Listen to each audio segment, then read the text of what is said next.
The NBA Gambling Podcast on the Sports Gambling Podcast Network is brought to you by the SGPN app. Get all of our free picks and podcasts in one convenient app. Download the SGPN app today. Yes, sir. We are back with another edition of the NBA Gambling Podcast on the Sports Gambling Podcast Network. No me, no the voice, no guys. Me, really real, feeling real, Terrell Furman Jr. here at your service.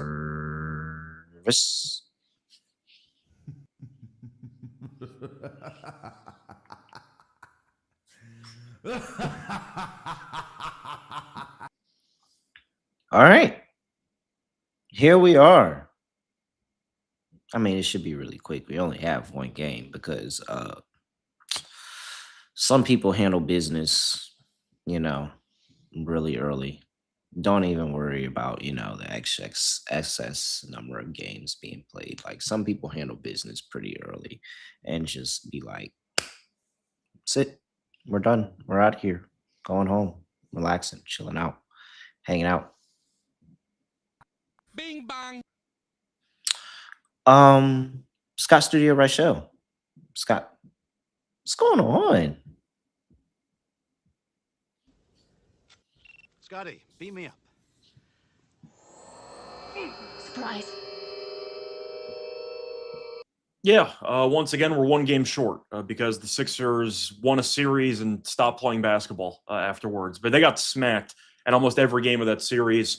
Nice win for the Knicks. I talked about it yesterday with Lonte, but once again, the Knicks won game 4 by about 30. They could have won by 60 if they wanted to. But the game was over in about 10 minutes. McBride had a monster game. Everyone played well. And Embiid did not miss a shot.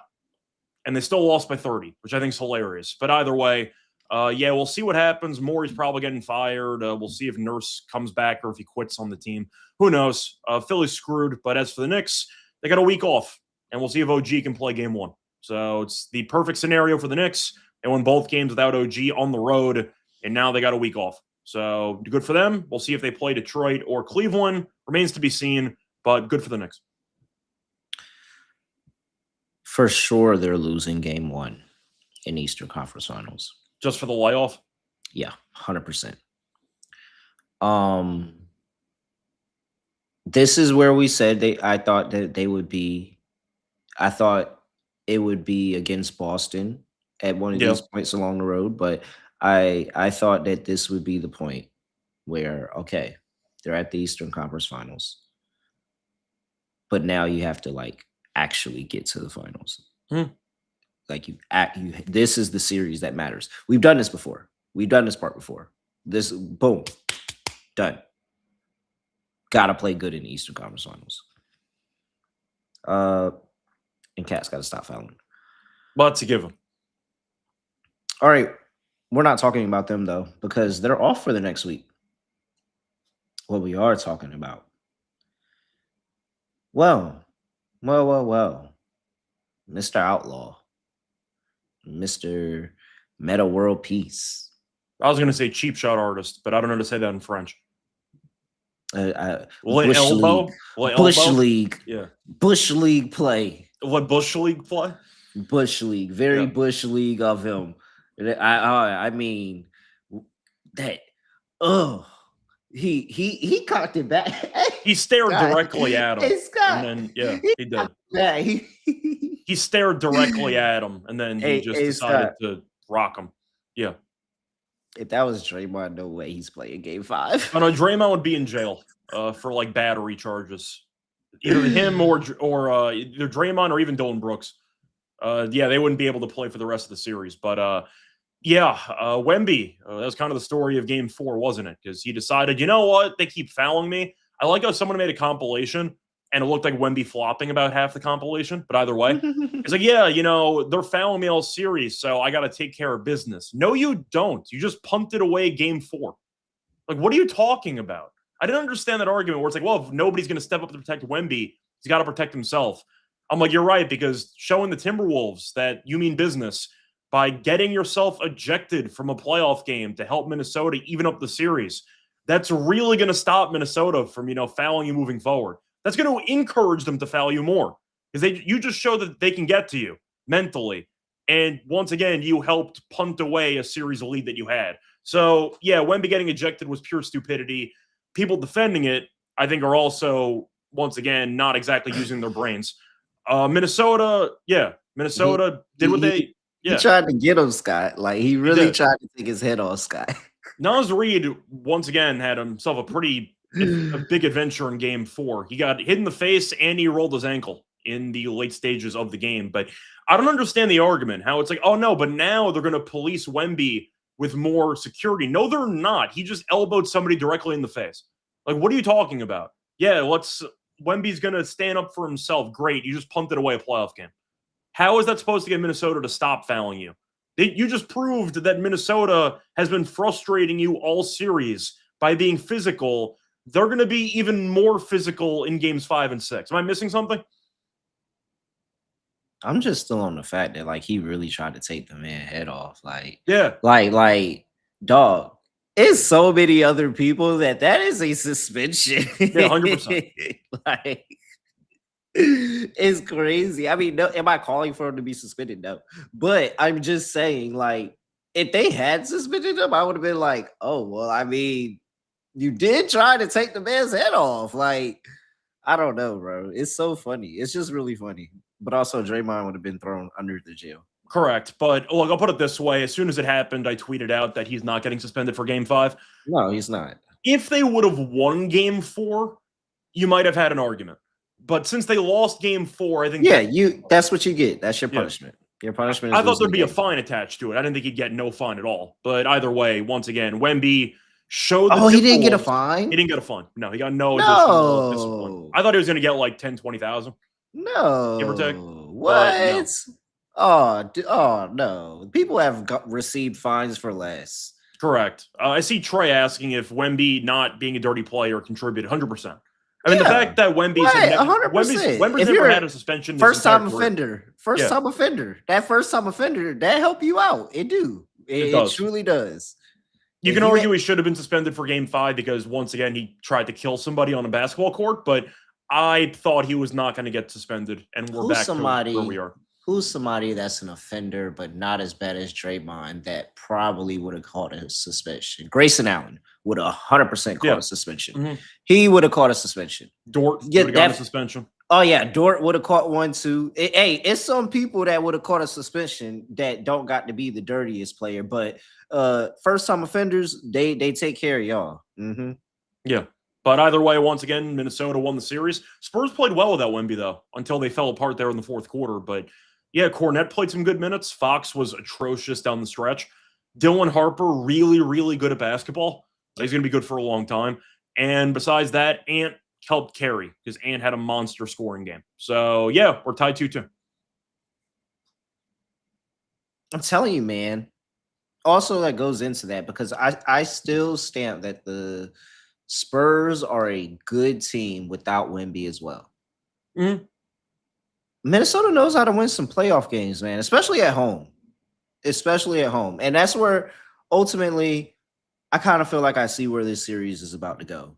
And we could be in for a long one. I'm just going to say that, Scott.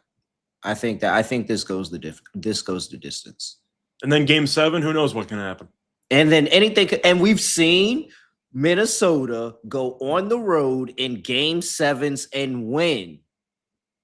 Yeah. Like, so I think, first of all, as an Knicks fan, I want the Spurs to win. Yeah, you want the Spurs and the Thunder to kill each other. Yeah. I need the Spurs to win.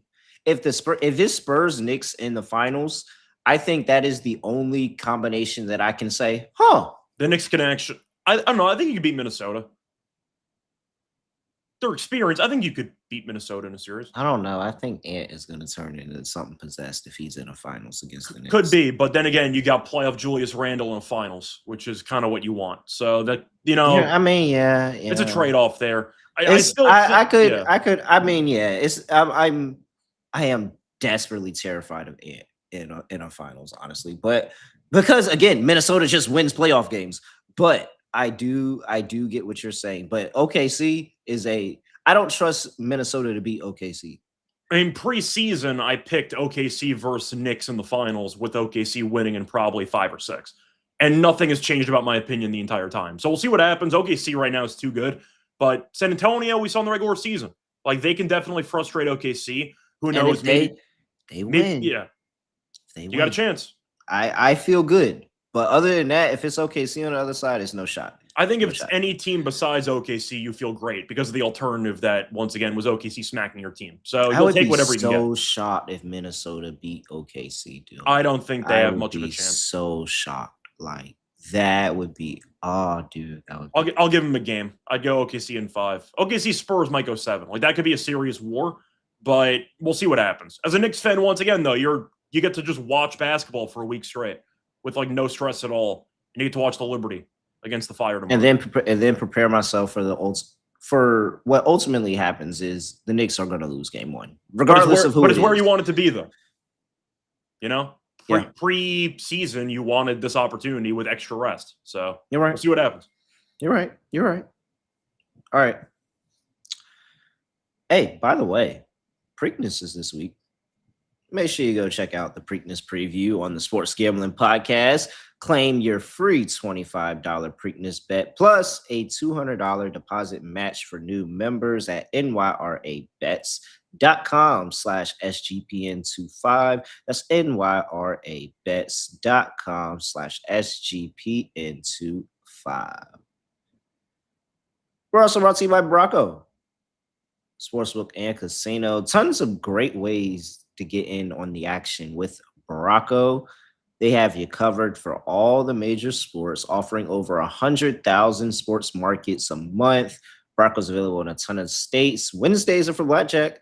Play blackjack on Wednesdays and get your 50% of your losses back. Depositing and withdrawing is very easy. Money in, money out. Lightning fast. Bank, Apple Pay, even cryptocurrency. So, hey, make sure you check out Brocco and use that play and get for the NHL and MLB tonight. Play $25 on any NHL or MLB game tonight, May 11th, and you can get a $10 casino bonus just like that. Make sure you go check out Brocco. Get a free $5 and a purchase match up to $100 at Brocco using promo code SGPN. That is Brocco, BRACCO, promo code SGPN. We're also brought to you by Kalshi. Real money prediction market, legal in a ton of different states. Kalshi has a whole bunch of trading options for the WNBA, NBA, MLB. Make sure you go check them out. New Kalshi customers get $10 when they use promo code SGPN. That is Kalshi, KALSHI, promo code SGPN. All right, Scott. Well, I was going to ask you, though, before we get into Game 5, did you want to add anything to the Game 4 recap or just Wemby being an idiot? Like, we could talk about other stuff, too, if you wanted to. No, I think, I think Julius Randle was very clutch in the end, and not in terms of scoring the ball, but his playmaking. He had, gave Rudy Gobert the 2 really nice dumb ball passes that just kind of helped put that game out of reach. I mean, it's going to be Ant. As long as Ant is out there playing like that, he just has to consistently get the contributions of Naz Reid here, of Ayo Dosunmu there, of a Terrence Shannon who had a couple of big threes late out from the corner. Like Terrence Shannon, as long as he's getting those consistent contributions from everywhere, Ant is going to bring this thing home with that 30-piece. At the end of the day, they can't guard him. He's going out in there, and he looks amazing. So I don't really have anything else other than Timberwolves just got to continue to get consistent production from all the other guys. I feel the same way. I mean, I thought Fox was horrific down the stretch for San Antonio. But the Timberwolves got bailed out. They should have taken a timeout so Finch could advance the ball to half court. And instead, they had to chuck up whatever that Hail Mary pass was that hit Dosunmu's leg and somehow stayed in bounds. That whole situation was crazy, but yeah, well, it hit the ground. He didn't actually catch it, but the recovery is what I'll call it. But he made both free throws at the end and they won the game. But Minnesota almost gifted that entire game up at the end. But once again, yeah, Wemby getting ejected was the big story, and we talked about it. And Ant being great. So, yeah, segues us to game 5. Yep, where the San Antonio Spurs are at home, laying 9.5 points against the. Well, I see 10.5. Yeah, I see 10.5. I just changed 10.5 points to it's 18. 18.5 is the total. Well, I mean, I understand Wemby is back. But I think at this point, I think I'm just sold on Minnesota being competitive in every game. Yes, could there be another blowout kind of game like they had in game, what was that, Scott? 4? Wait, for No, which one? 5. No, it was game 2. Game 2. Yeah, game 2. Game 2, they smacked them. Yeah. Game 2 where they got blown out. Could it be like a situation like that coming off of the loss? Possibly, but I don't know. I just trust Minnesota. I trust Minnesota the more and more as the series goes on. It feels like that's where the better of their play goes. Like, yes, they have their moment that, the get up spot in game 2 or anything like that. But like, I think they smell blood in the water now. And they say that, hey, we can go out there and we can compete whether Wemby's on the floor or off the floor. It doesn't matter. They've already beaten them on their home court once with Wemby on the floor. Mm. And then, you talk about with the adding additional pressure on Wemby, making it physical, getting them frustrated. Like, stuff like that matters. We'll see how the game is going to be officiated next time out, but it's not guaranteed he's getting calls. Things could be tough for him. They're gonna make this as tough as they can for him. I am interested. I'm not saying that this slows Wemby down at all, but I will say I am interested to see how Minnesota guards him in the future. And I think that they are going to do enough, that they're going to be in this game. I think that they have all the defensive pieces to get up on the road. They play well late on the road in series. Do they have to walk out of a win to get the cover here? No, they don't have to walk out with a win. But 10.5 points, you're just ultimately saying, yeah, the Spurs are going to smack them in the second game. And I think it's going to be more competitive. I could see this being easily a 6-7 point game with free throws. I feel the exact same way you do. I think that 10.5 is insane. I have not seen enough to tell me the Spurs should be killing this team in a game-in, game-out basis, solely based on home court advantage. Game 2, they smacked Minnesota. Minnesota had a we already accomplished the mission type of vibe to them. They won game 1. We know Ant, of course, still being banged up. They might have eased them along a bit in game 2, but they got buried early. They got out of there and said, you know what? We have home court now. Mission accomplished. Minnesota still needs to win one of these next 2 road games if they want to win the series. So I don't see Minnesota, once again, rolling over like we saw in game 2. I think game 2 was the outlier, and people think that's the norm. So I think people have kind of a misunderstanding of what happened in game 2. I think we agree on it. Minnesota felt great about winning game 1. They were like, yeah, all right. Spurs said we have to win this game, and they look like it, and they buried them. But I think that in a general, I'd say, game where both teams are fully motivated and once again fully engaged, we've seen 3 games that have been very close, and the Spurs have only won 1 game in the series by double digits. 10.5's insane. Like, Ant, I know, has pain in both knees now, but he couldn't tell from the game yesterday because he was, once again, getting buckets. Every time he goes to the locker room, by the way, or he leaves the bench, he's just getting oxygen. They showed him on the oxygen mask. Like, he's not going to the locker room for treatment. He just wants to get oxygen. He's just getting there. Yep. So he's fine. Like, I think, once again, he can still have a monster game here where, in theory, Minnesota could even win this game. I'm not saying they're going to, but if I told you Minnesota had a chance to win game 5 on the road, based on what we've seen so far, I think you'd agree these teams are closer than the odds makers suggest. I made a comparison on the solo NBA show that I did once again for the game tomorrow as well. This reminds me of the OKC Dallas series we saw a couple years ago, where PJ Washington went crazy. We saw the Thunder, and everyone was saying to themselves, OKC really should win this series. And the more you watch these teams play, you realize the distance is kind of getting closer together with these 2 teams. We saw in that OKC series they lost because they looked inexperienced. They looked like they weren't ready for playoff basketball. And their best player got himself ejected by assaulting somebody on a basketball court.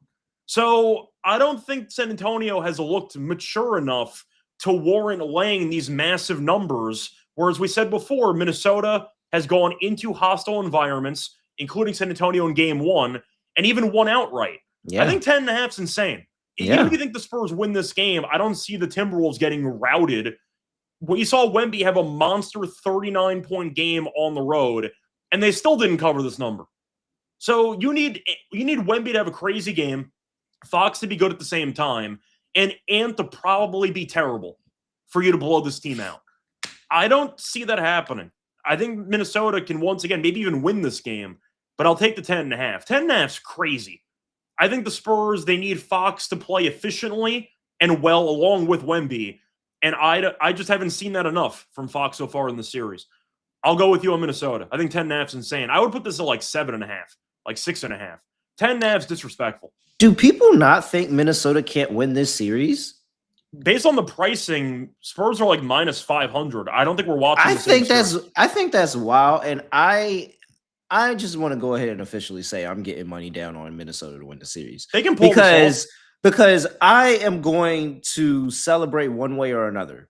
I'm either going to celebrate the money that I make from Minnesota winning. I'll give you an official price on that in a second.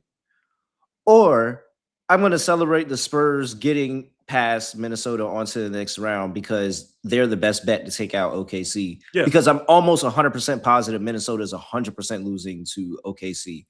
And I cannot have the Knicks, if they make it, just get smacked in the finals. They're going to get smacked by OKC. So that's what I'm going to do. That's my emotional hedge because.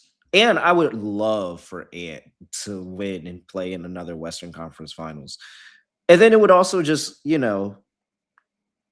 be exactly what I say Minnesota is and just a good playoff team. Like, fuck what Minnesota does in regular season anymore, honestly. Like, remind me again next season, Scott. I don't give a fuck what Minnesota does in the regular season, how bad they look, how good they look. It's when they get to the playoffs, they play good basketball every year. This would be what, a third Western Conference Finals?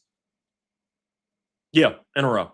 The first two didn't go too well, but we'll see what happens this time around. But still an achievement in itself in an era where everyone expects OKC to dominate. I mean, Minnesota's doing a lot of things that they have not done ever, which is make the conference finals repeatedly.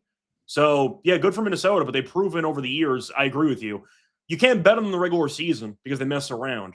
But in the playoffs, they flip a switch. Like, they're definitely a team you want to fear in the postseason. I think they can keep this game very close.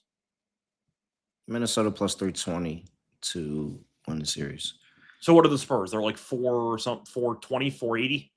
390. 390. It was definitely higher when I saw it initially posted. Yeah. Last night. I understand. I think it was like people are smart. People are smart and getting down on Minnesota because Minnesota can 100% win this series. Yeah, it kind of felt like, do you follow UFC at all? Just a little bit. You know. You know how Strickland won over the weekend against Chimaev in like this shocking upset? Yeah, I did see that and was like, oh, Strickland won. Yeah, so the point is they were showing the live odds on the screen like as the fight was actually happening because everyone thought Chimaev was going to kill the guy. I thought so. I thought the same thing too. There's really no reason why you wouldn't expect Chimaev to win again. But you're watching the fight play out and they're like in the middle of like the fourth round, like the later stages of the fight. And Chimaev live is like minus 500. And you're like, I don't think we're watching the same fight. Like, I think that if you're just paying attention to it, you can realize that these two fighters or these two teams are really not as separated as people thought previously. And then Strickland won. But you're watching it as it's happening, and it's like minus 500, and you're like, this is just wrong. Like, you can tell that this other person or this other team is definitely within striking distance to maybe even steal the series of the fight. And Strickland did win. So I can see the same thing happen with Minnesota. I think that eventually the Spurs will win the series. But I'm not telling you right now that like minus 4 something or minus 390 is fair. I would have San Antonio at like minus 200, give or take. I mean, I'm assuming we think the home team probably wins all 3 games moving forward, but I could see Minnesota winning this. 390 is insane. I'm telling you, I'm saying, yeah, the home teams can win this out, but I'm telling you right now, when I see Minnesota win game 6 at home, I'm gonna 100% be on the Minnesota bandwagon in game 7 and on the road. Like We've seen we've it. seen them, we've seen it. We've literally seen them win game 7 on the road. No way. Like, dog, I'm gonna be all over it. I'm sorry. So I guess I'm on Minnesota to win the series at this point. For the We'll see if value, they- I think that's the only play you have. But I also once again like Minnesota in this game. 10.5. And that's what I was just about to say. It's not impossible they win this game right here either. If they win this, that's what Dallas did when they beat OKC. They closed it out at home in game 6. Yep. It is not impossible. Not impossible at all. All right. What else? For the total, I really am confused because we have seen a lot more high scoring games lately. Yeah, they all gone over. They've gone over the past 3 straight games. Now, of course, the last game was a bit misleading because Minnesota's offense was solid, but also Wemby missed the last 2.5 quarters. So I think the Spurs defense will play better. Kornet, though, did a good job. I thought Kornet played good minutes in the game yesterday. So, yeah, I probably would go over. I don't feel great about it. Like, it could go either way. Maybe we see another game 1 rock fight. But the healthier Ant gets, the better off it is for the total, for the overs. Yeah. Because we might see Ant and Wemby each go for 35 again. So I guess I'm on the over. You? I mean, what else are you supposed to do to guard Ant at this point? Like, well, they were sending more like doubles and more denials, but they kind of got lazy with it. At the end of the game, it was just, hey, Devin Vassell, ball denial. Like, yeah. Come on, man. Like, he was tired at that point. Like, well, you mentioned the Shannon threes. Like, they were aggressively denying the ball from Ant, and then they saw some other guys hitting some shots, and that kind of caused them to relax a bit with the immediate double team or trapping. I think they should do it almost every possession at this point. I no offense to Julius Randle, who did have a couple of big moments in the game yesterday, but I would dare him and McDaniels. McDaniels was fine attacking the basket, but I trust everybody else but Ant. Like, I would sit there and say, just let anybody else but Ant. Like, he's killing them. And they did a great job, Minnesota did, of making some adjustments with Finch, where they were using Dosunmu a bit more as a ball handler late. They were also really letting Ant get the ball out of his hands and then reacquire the ball as soon as the Spurs like backed up. So you got a little bit of room there. I thought that they did a good job of recognizing Ant getting trapped and then immediately getting Ant the ball again once the Spurs reset and just telling Ant to go faster before the double got there. So I do like how they made some adjustments in the second half to let Ant kind of get single coverage before the double could get there. But I think the Spurs have to be more aggressive when it comes to just sending 2 at Ant all the time, or even just being more aggressive with the off-ball denial. Because Ant's killing you, as you said before. He's dapping up the opposing coach after making 3-pointers, which is just savage. But, yeah, Ant's had back-to-back 30 pieces. Like, you got to do something. Ignore Gobert. Like, do something, you know? Good luck. Yeah. Just saying I think that's what they have to do. So you could argue maybe an under, but I like how both offenses have played recently. Yeah, let's just go over one more time. Yeah. All right, over. Player props. If this is him when he's 60%, like, dog, I honestly, you see, I didn't even read the injury report. I don't care what they say about it on the injury report. As far as I'm concerned, he's healthy. Yeah. He's scoring points like he is. He just needs oxygen. That's all he needs. I don't care what they're saying is going on with his knees. Like, he's fine. He's going out there. He's literally murdering everybody. Probably feels it the day after, comes back, murders everybody again. Yeah. Just over on it. And those rebounds were good. I want to go back to that. I think they bumped it up to like 7.5, 8.5. So they did move it up a little bit. I got a scam at a great price. It was like still 5.5. Yeah, it was 5.5 last game, and he got there. I see. Okay, they're at I guess I moved back now. Down. Yeah, I was gonna say it's 5.5, but it's minus 150, so it's mainly 6.5 now. Yeah, plus money. But he's gonna play 40+ minutes again, so that's the counter argument to taking it. I got lucky because I got an offensive rebound with like 2 minutes to go, but it still got there. It's about playing time, though, you know. I love the thought process. Yeah, he's just out there doing everything. Like Yeah. he could easily stumble into another double-digit rebound game. By the way, update: De'Aaron Fox questionable for Tuesday with an ankle issue, which I'm assuming he's going to play through. But we saw him. I forgot who dove into his leg. Desumu, who was diving for a loose ball, slammed into his ankle, I think. But Fox played the rest of the game, so I'm assuming he's going to play. But keep that in mind. Fox might not be 100%. Same with Naz Reid, who got punched in the face and also got rolled up upon, but he ended up making it to the end. So I'm assuming Reid and Fox play, but probably both not at 100%, if I had to guess. So you going for the 6.5? De'Aaron Fox probably might not play well. Yeah, I mean, I didn't trust him anyway. My good 26.5 on the points, rebounds, and assists. He's only been over it in that last game. Yeah. He's been under that in the 3 previous games. And now he's got an injury. Yeah. Under. Wait. Am I tripping, Scott? No, that sounds right to me. All right. Is that not a little? Maybe that news is too fresh. People haven't adjusted. That's a good price. That's a good number for somebody who sucked basically the whole series. It's about volume, though. Like that's the counterpoint. But he has not been efficient at all. So yeah, but but if he also is hurt, like he's creating, especially for a guy with that quickness, like that's his main strength. Yeah, on the court. So I mean, my play is going to segue into yours. You're going with Fox unders. I'm going to go with Harper over at 10.5 points. Yep. I can't believe it's at 10.5. It's like minus 125. He had 24. Are they not watching the games? I was going to say Harper's been incredible. He's had at least 11 points in 3 of the first 4 games in the series. 24 last game, and I think in general he's a very good player. He knows the limitations. He goes to the basket. He's really a fun player to watch.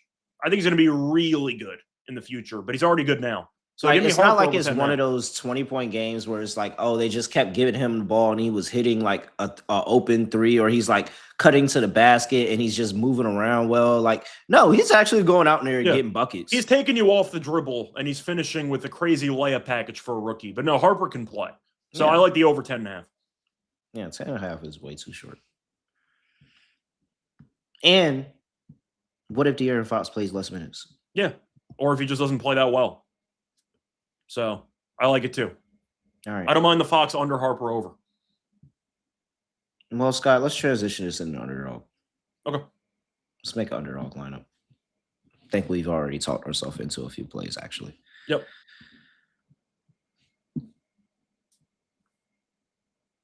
So Harper, we're going to recycle because Harper, for sure, of course, yeah. So good. So let's see. Where are you at? They got him at 11.5 on underdogs, Scott. I can still take that. It's only 6 buckets. That's fine. Right. Or some free throws. Yeah, I'm good. 11, 12. I think he's still good. Okay. All right. We can. I'm fine with fading Fox. Yeah, Fox is at 26.5 PRA on underdog as well, lower. He hasn't been good the whole series. Yeah. He had one good game. And you still didn't really late. He didn't do it for you. That makes you feel confident. The last game was the only game in the series he went over this number, and he took 23 shots. So, because Wemby got ejected. So you're assuming there's going to be a little bit more balance in terms of the shot diet. Fox was chasing late. Wemby, of course, normally takes 15 to 20 shots in a game. Mm-hmm. There's just less volume for Fox to work with. So I think that Fox's numbers are inflated after the last game. I wonder, Scott, can I interest you? Okay. I'm going off the reservation here, but I just kind of had a thought and I looked at the number and the number didn't sound crazy to me. Okay. Although it hasn't been great in the series. I will say that. I don't know where you're going with this, so let's see what Ant's rebounds and assists are at 10.5. Okay. The assists have not been great in the series, but if we're picking more doubles, then you could see. And that's where I'm just like, they're trying to force the ball out of his hand. And he does make the move, the right decision. He can rack up a couple of assists. And then the rebounds, that can always just kind of He fluctuate had and be real, 14 a real couple games good. ago. Yeah. But we don't have to go there. We don't have to go there. We can pivot off of that. We can go somewhere else. Okay. But where? Trying to think of anything else. I know Nas rebounds have been good in this series, but I don't know if you want to go for that. I'm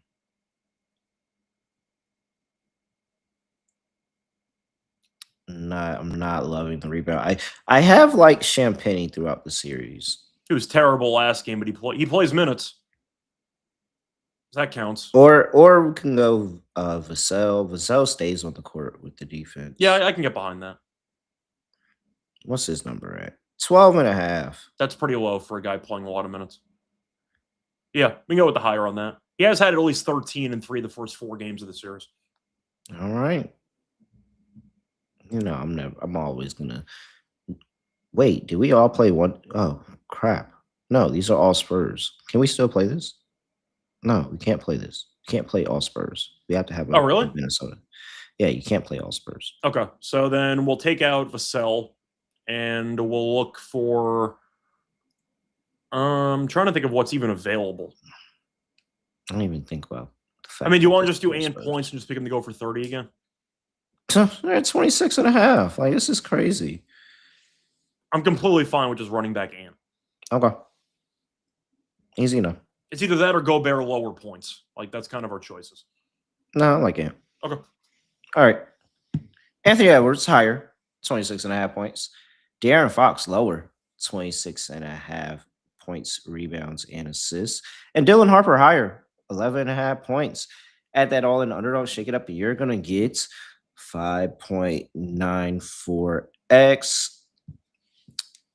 $100 gets you $594. But look at that, 25% boost over there. Go check and see if you've been boosted by Underdog. 7.17x. Make sure you get over there. Use that promo code NBA SGPN. And hey, $5. Get $50 in bonus funds, just like that. Hey, take your $5, get $50 in bonus funds over there at Underdog Fantasy. Again, promo code NBA SGPN. We are also brought to you by Rhythm. Hey, look, Scott. Rhythm snapped for WNBA opening weekend. 21-2 in the smart signal player props on opening weekend for Rhythm. Absolutely cooking in the WNBA. Gotta go check them out. The official data tool for dominating WNBA, NBA, MLB, and golf. Get a 7-day free trial to tail their models or build your own models over there at Rhythm. Use that promo code SGPN25 when you download the Rhythm app for 25% off your first month. Download Rhythm and use that promo code SGPN25. All right, Scott. Lock dog prop. Lock. Minnesota plus 10.5. It's just way too many points. Minnesota is too good of a basketball team, especially later on in the series. And San Antonio has not showed me anything to say that they're going to be able to slow down yet for the entirety of the game. Dog.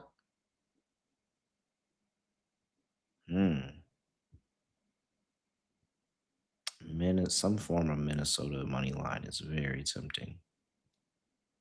And just doubling up there. I don't know if that's good juju. So what I will do,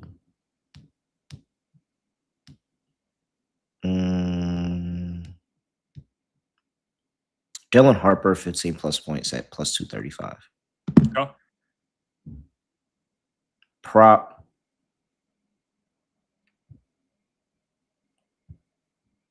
It is a very low number for my guy.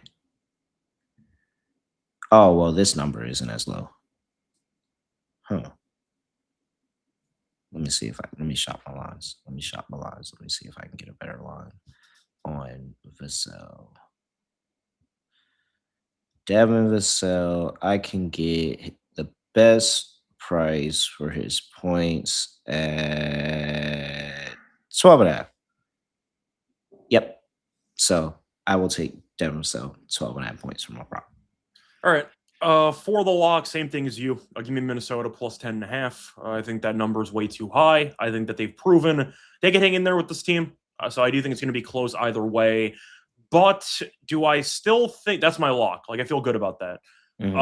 Do I want to double down on the same angle? Because Spurs 1-10s plus 205. Like, it's just a very good price when I think this game will be close. But I am picking San Antonio to win, so I guess I am going to go for it. Give me Spurs 1-10 at plus 205. And for my prop, give me Harper to go over 10.5 points at minus 125. All right, Scott. Wow. That would be like bravo. Bravo to you, Scott. You get that. Anything else for people before we get up out of here? Yes, if you were curious, Minnesota 1-10 is plus 450. If you were curious. Because I don't see Minnesota blowing them out if they're going to win. So that's 450. Ooh. Might have to play both. Yeah, might have to put something on there. Yeah, you might have to play both. And I mean, what are the odds? Like, I really don't think San Antonio blows them out. So, like, one of those is hitting. I mean, Minnesota regular money line in this game is 350, and I don't see them winning by 11 plus points. So yeah. I'll take the extra $1. But yeah, well, once again, looking forward to this game. We'll see if we end up losing another series tonight, because we might end up seeing another sweep. So we might only have 2 series left after tonight for this round. So I'll see what happens. All right. He's at Reichel Radio. I'm at ___. Make sure you give us a follow at SGPN NBA, youtube.com/NBA Gambling Podcast. Like, comment, subscribe, and 5-star rating and review wherever you get your podcast. Apple, Spotify, doesn't matter. With that, that's it. I have nothing else to say, nothing else to do. No other way of ending the podcast. Just going to end it like this. We are out of here.